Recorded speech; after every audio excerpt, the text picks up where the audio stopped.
राम कथा का अयोध्या कांड के साथ हुआ समापन। श्रद्धालुओं के सुखमय जीवन बनाने का सरल उपाय। मौदहा हमीरपुर में कस्बे के प्राचीन बजरंगबली मंदिर सुंदरकांड समिति द्वारा प्रत्येक वर्षों की भांति इस वर्ष भी 9 दिवसीय मानस कथा का अयोध्या कांड के साथ समापन हो गया।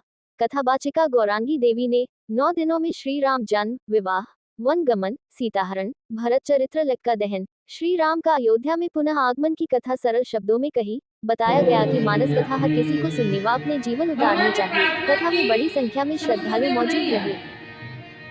हनुमान भगवान राम ने बाण चला दिया, समुद्र देव तुरंत प्रकट हो गए। कहा प्रभु हमें क्षमा कर दीजिए, लेकिन ये नियम आपका ही बनाया हुआ है। क्या है? समाज में ये बड़ी विवादित चौपाई है आजकल कि ढोला गवारा सूत्र पर सकला ताड़ना के अधिकार। इसका कुछ मूर्ख पुरुष लोग इसका अर्थ लगाते हैं कि स्त्रियां जो हैं वो पीटने के योग्य हैं, उन्हें पीटना चाहिए। पहले समझो तो चौपाइयों का अर्थ का लोग अनर्थ निकालते हैं। देखिए, ताड़ने का अर्थ होता है देखना। अवधि की भाषा है, हमको ताड़ रहे हैं अर्थात हमको देख रहे हैं। परखना, देखना, जानना ताड़ने का अर्थ है, पीटना अर्थ नहीं है। अब से ढोलक है, आपको बजाने नहीं आए और लगे पीटने उसको, तो उसमें से मधुर स्वर निकलेगा कि फट जाएगा, फट जाएगा। गंवार है, जो मूर्ख है, कुछ पता नहीं उसे, अगर आप उसके साथ समझा करके उसके साथ अच्छे व्यवहार नहीं करेंगे तो मूर्ख व्यक्ति कुछ भी कर सकता है।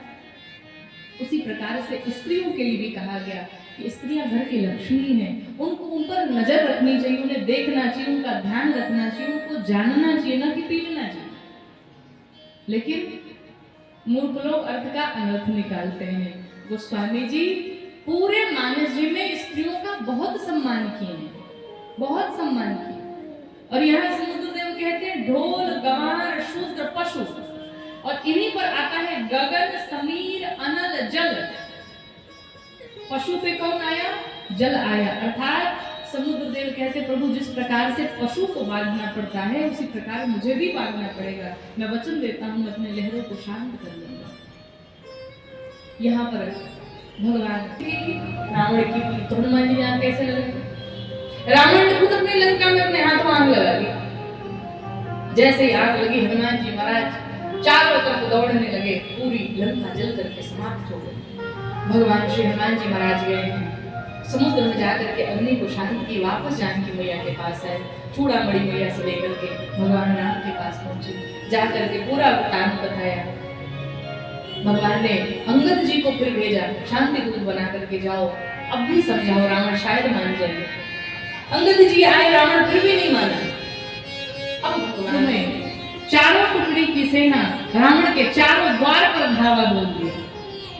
पहले दिन के युद्ध में रावण की आधी सेना मर गई, दूसरे दिन के युद्ध में लक्ष्मण जी को शक्ति बाण लगाए, तीसरे दिन के युद्ध में कुंभकर्ण को भगवान ने गति प्रदान की, और ऐसे करते करते मेघनाथ को गति प्रदान की, और अंत में भगवान सबको गति देने के पश्चात भगवान ने 20 बाण छोड़े रावण के ऊपर। 20 बाण से 20 भुजाओं को काट डाला, 10 बाण से 10 सिरों को काट डाला। और वही अगस्त ऋषि ने जो रघु जी का 21वां बाण प्रदान किया था, वही बाण से भगवान राम ने रावण की हत्या कर डाली।